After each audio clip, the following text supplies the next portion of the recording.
This day is brought to you by Progressive Insurance. Do you ever think about switching insurance companies to see if you could save some cash? Progressive makes it easy to see if you could save when you bundle your home and auto policies. Try it at Progressive.com. Progressive Casualty Insurance Company and Affiliates. Potential savings will vary. Not available in all states. Hello and welcome to This Day, a history podcast from Radiotopia. My name is Jody Avergan. This day, May 1861, a few weeks after the battle at Fort Sumter, with the path to an all-out civil war hastening, President Lincoln issues a proclamation encouraging people to, join the fight. We've touched on the many moral and political fissures that brought the U.S. to the brink of civil war, but at a nuts and bolts level, the two sides needed bodies. This forced many people and many states to pick sides in the brewing war, and now the Union needed more troops. Indeed, at the outbreak of the Civil War, the U.S. Army consisted of just 16,000 men, fewer than 200 companies, nearly all of which were stationed west of the Mississippi River. So, let's talk about the North's mad scramble for soldiers and who ended up volunteering and why. And no surprise, I guess this helps us understand that age-old question, what was the Civil War all about anyway? So, here, as always, Nicole Hemmer of Vanderbilt and Kellie Carter-Jackson of Wellesley. Hello there. Hello, Jody. Hey there. Going to crack that big mystery. Yeah, we're going to solve it here in about 14 minutes or so buckle in, folks. But no, I mean, we'll get into it. I'm really struck by some of the language around this time and what gets mentioned and not mentioned when people talk about the motivations for joining the fight. Just to set a little bit of the context, obviously we have Fort Sumter, which is thought of as the kind of kickoff to the war that does not go well for the North. And Lincoln, he kind of issues, I would say, sort of un-Lincoln-like proclamation. It's pretty pedestrian, but he just says, whereas existing exigencies demand immediate and adequate measures for the protection of the national constitution and the preservation of the national union by the suppression of the insurrectionary combinations now existing in several states for opposing the laws of the union and obstructing the execution thereof, yada, yada, yada, we need more troops. But anything in that language, Kellie, strike you as missing or not missing? It seems very technical to me. Yes. And this is not at all about Indian slavery. We should say that, that right off the bat, that at least for white men, this is not about Indian slavery. This doesn't become really a war of abolition, as they say, until Black soldiers start to fight. But that doesn't happen for another 2 or 3 years. So, at this point, people are fighting as a manner of honor and duty and pride and as a way to sort of demonstrate their manhood, demonstrate their loyalty to the Union. And people have lots of different rationale for doing that. But we should be very clear. This is not about I'm here to free, Black people. And you can even hear it in Lincoln's call. He wants to protect the Constitution and preserve the Union. And for Northern white soldiers who are answering this call, they see the existence of the United States as a prerequisite for their freedom. And if the U.S. is falling apart, then their freedoms and their liberties are going to fall apart as well. And so they're joining in this fight because they're watching the Union crack up in front of them. Mm-hmm. Yeah. Mm-hmm. They're certainly not joining for the money, right? No. It's about $100 for those who enlisted. And it's $2,700 today. This is the heart of it for me. There is still a sense of mission, even though it's not moral with regards to the question of slavery. You still get the sense that people heeded the call, right? On both sides. Yes, certainly on both sides. And I want to compare and contrast. But, for the North and for Lincoln's call, it did feel like, at the very least, this idea of preserving the Union felt like a higher calling. I would definitely say, when it comes to northern states, I think of Massachusetts, I think of Ohio, I think of Indiana. These states were bastions of the abolitionist movement in which I think people felt a strong moral conviction to want to stand up and participate in this war. Like, that was a huge deal. You think of people like, Charles Sumner in Massachusetts.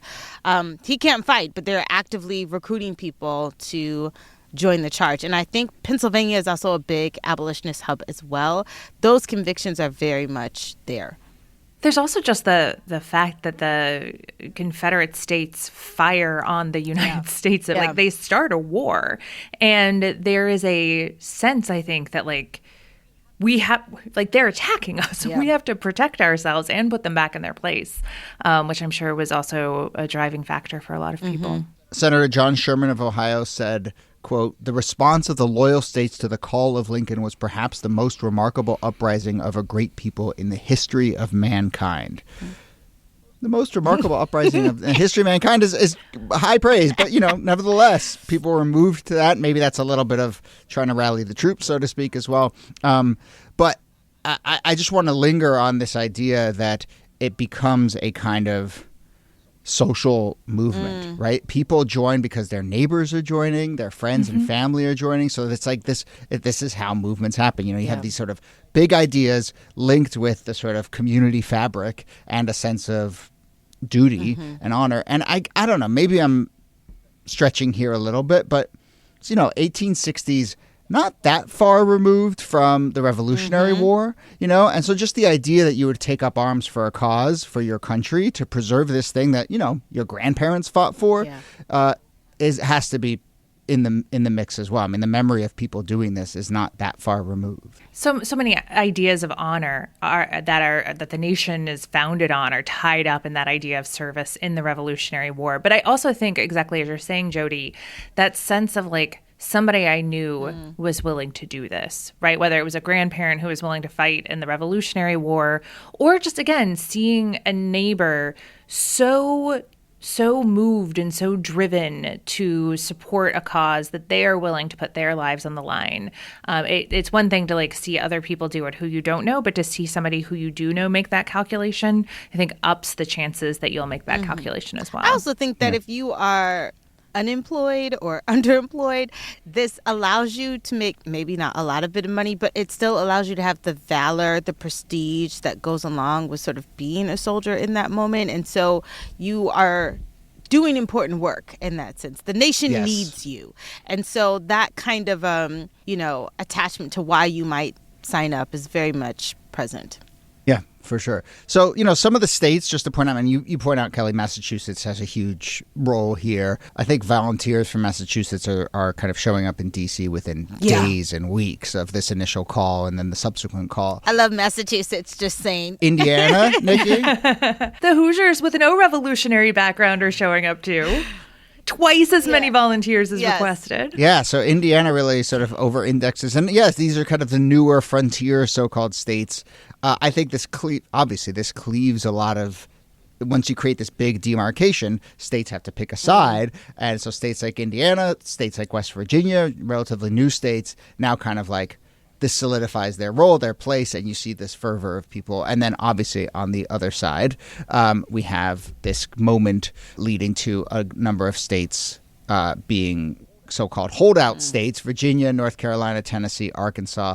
They had all kind of been, I guess, in a little bit of limbo of what to do. But in this moment where it's like, all right, get the troops together, this is happening, they decide to secede from the Union and join the Confederacy. And another complicating factor here was that, again, even though there was this sense that there were tensions rising among the sections where troops were being trained at West Point, you had Southerners and Northerners being trained together. And so whenever war breaks out, a quarter of the students at West Point go join the Confederacy. And so you're losing, 25% of your military leadership in one fell swoop as war breaks out. So, if we have these ideas of honor and preserving the Union, our friends and neighbors are gathering together to do this in the North.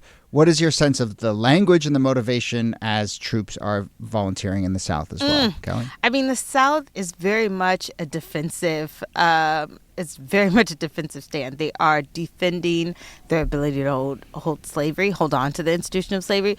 They're defending their the encroachment that they see coming in from the North. I mean, there's a reason it's called the War of Northern Aggression. I mean, they see Northerners as the big bully or, the big bad wolf in this case. And so they have to stand up for their own autonomy, state autonomy, and as their own autonomy as individual slaveholders. And so that's a huge part of the push, is to say, like, they're coming for your guns, or they're coming for your slaves, they're coming for your land, for your wealth.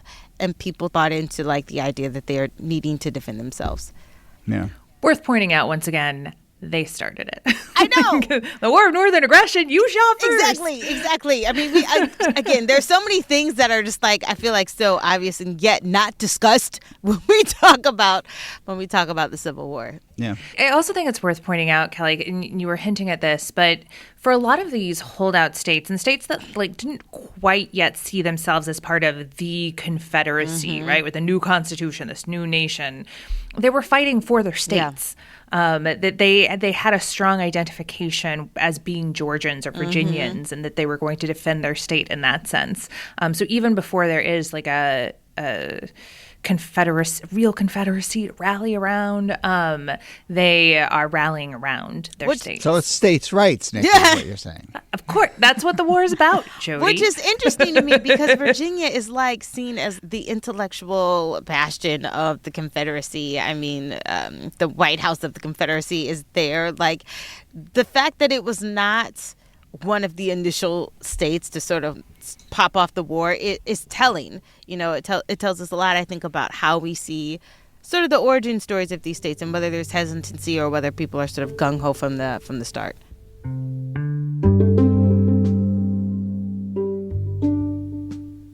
Radiotopia is proud to welcome a new show called Proxy, hosted by Yowei Shaw, a brilliant podcast host and reporter who you may know from NPR's Invisibilia. On her new show, Proxy, Yowei tackles your niche emotional conundrums, the kind where you are having trouble getting answers because no one in your life can relate, or maybe because the one person you wish you could talk to won't or can't. Look, we've all been there. We have felt alone with a problem. But what if you had your own personal investigative journalist scouring the world for the perfect stranger who gets it?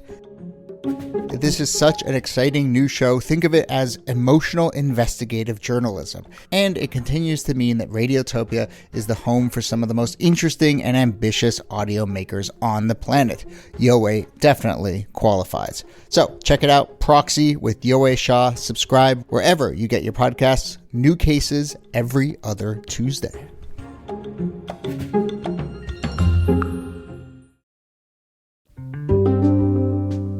I want to read a few of the quotes from some of the individual states in this moment. So, for one, the governor of Arkansas, Henry Rector, says, "The people of this Commonwealth of Arkansas, are free men, not slaves, and will defend to the last extremity their honor, lives, and property against northern mendacity and usurpation." So there we have that War of Northern Aggression thing. But I can't help but point out that the first mention of enslavement and slavery in our conversation thus far is from a Southern governor referring to his white citizens as being free men and not slaves, and thus resisting the Northern aggression. I mean, the hypocrisy knows no bounds. This sounds very similar to the American Revolution, when I think it was John Adams who said, "We won't be their Negroes." Right. And it's like, wow, really? Like, I mean, the idea that there's so much cognitive dissonance around, like, how people understand themselves and Black people within that nation is telling. But we've said this on the show before, but language like this puts a lie to the idea that people didn't think of slavery as such a bad thing, right? Mm-hmm. If you are saying, "I won't be a slave," that's the worst thing that can happen to me as a white person, then clearly you know the institution is messed up. Yeah, if you don't want to be it, then that tells you everything you need to know. Yeah. Any thoughts here, Niki? Or? I'm just a lot of projection happening from the South here. Let me read a quote from Governor Isham Harris of Tennessee, and then I have a small Tennessee rant. But he says, "Tennessee will not furnish a single man for the purpose of coercion, but 50,000 if necessary for the defense of our rights and those of our Southern brothers." So, Lincoln's like, "Hey, who wants in?" And he's like, "Not only do we not want in, but we're ready to step up in the other direction." Now, Tennessee, as people may know, Niki lives there now. I lived there for a little bit. It is called the volunteer state. The football team, the University of Tennessee, are the Volunteers. So every once in a while I have this moment Isn't where that I'm on the like, license plate? Yeah, oh yeah, it's the name for the state. It's the Volunteer State. They're the Tennessee Volunteers. They're the Vols. It's very proud. Tennessee's very proud of the way that their citizens stepped up to volunteer in conflicts. And every once in a while I'm like, volunteering for what exactly? What are we talking about? And so you go, and I just love this. I love this dynamic. But you go and you read all the official accounts by the state of Tennessee about why they're called the volunteer state. And they're like, well, we're called the volunteer state because our citizens step up in moments of need, volunteer for the Tennessee militia. For instance, during the War of 1812, our people stepped up. And then during the Mexican-American War of 1848, our people stepped up and volunteered. And then it stops. End of article. and then literally, every time you read it, the article stops. You're like, what was the next war? What was the next war? Yeah, exactly. I'm just so struck by it. Well, we've been at peace since 1848, Jody. Yeah, exactly. But literally, it just stopped. So I think clearly there were volunteers. The spirit of volunteering was alive and well in Tennessee, but it was on the wrong side of the battle. But it is what it is. Anyway, let's come back to this moment where Lincoln makes the call. I mean, it works, and then he asks for even more. But, we talked about how there were only 16,000 troops at the ready, but then quickly there are many, many more, up to close to 100,000. And then, Lincoln keeps calling out more. By 1861, he's calling up 500,000 troops and volunteers. Some little tidbits from kind of how quickly this all happens. First off, it's pretty amazing how much resistance there was to this. I mean, secessionists are like destroying rail bridges and telegraph lines to Washington to try and hinder the movement of troops to come in. In April of this year, a mob of secessionists kill 4 soldiers who are on their way to volunteer, and that's kind of seen as the first real bloodshed of the Civil War.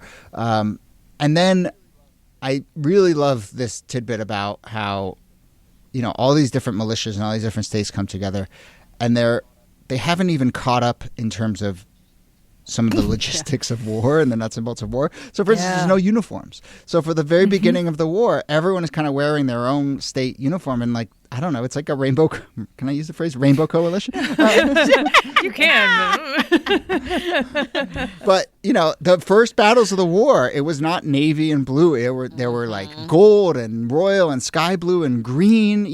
Just imagine these battles with all this sort of mishmash. That's wild. I remember reading.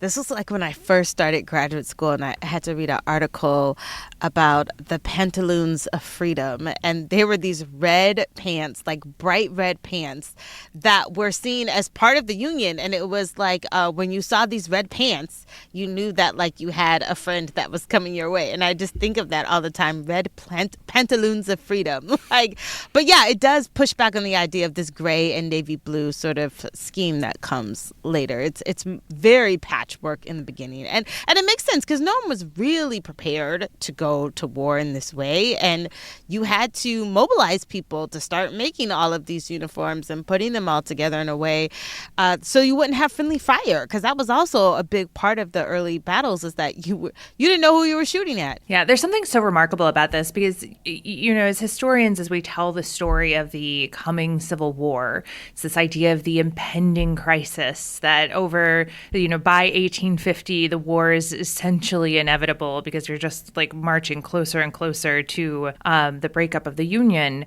And yet this reminds us that actually they weren't prepared to go to war at all. There wasn't a sense that like, okay, well, here's what we'll do if the southern states secede and attack. Here are our uniforms. Here are our munitions. Here are the people that we've been training in tactics and strategies so that we can fight this war. You just have people coming in, like politicians and doctors and businessmen looking over field manuals and treatises and military manuals to try to figure out like how do you fight a war, because they're thrust in it so quickly despite all of these like years that felt like you were getting closer and closer and closer to this. Not only how do you fight a war, but we've done another episode on this where it's like, how do you draft a constitution? Well, just let's take what we've got and swap in and out some adverbs and some pronouns.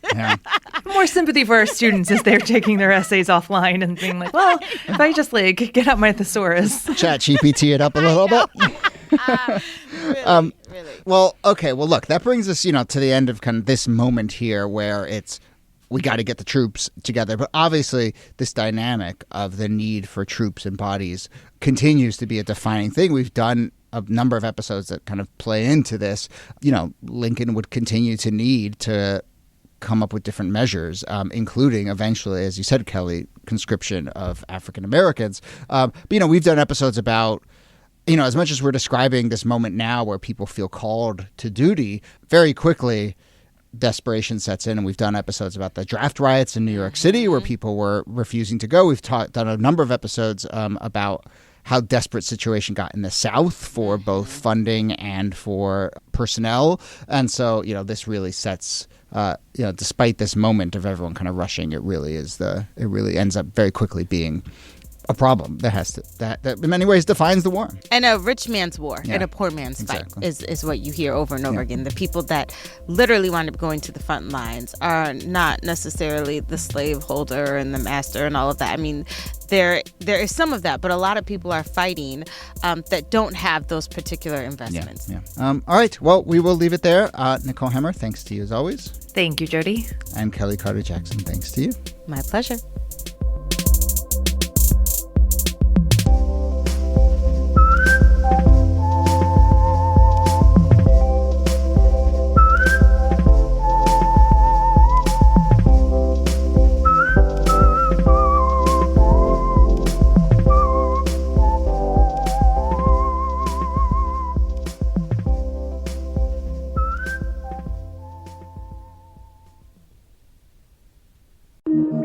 Radiotopia.